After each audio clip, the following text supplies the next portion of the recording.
Så turen er gået til Skjoldensholm, en del af ProArt Golf.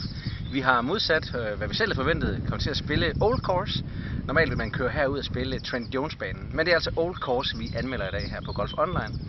Banen den står, der er ikke så meget at sige til det, den står snorlige. Det er rigtig, rigtig lækkert anlæg. Der kunne måske godt trimmes en lille smule skarpere i kanterne, men så skulle man nok tage Trent Jones-banen. Fairway, super lækker græs, ens over det hele, dejligt at slå på.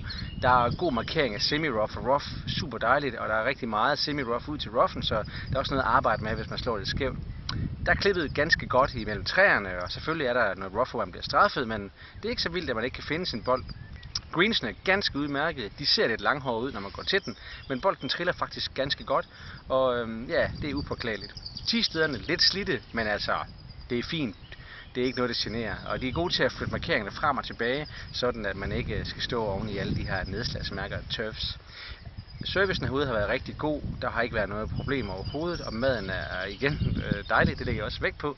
Så jeg vil sige, at på en 10-skala, hvilket vi ikke bruger så tit, så vil jeg sige, så er vi på 9 her på Old Course på Skjoldensholm. Den kan jeg sagtens anbefale at spille.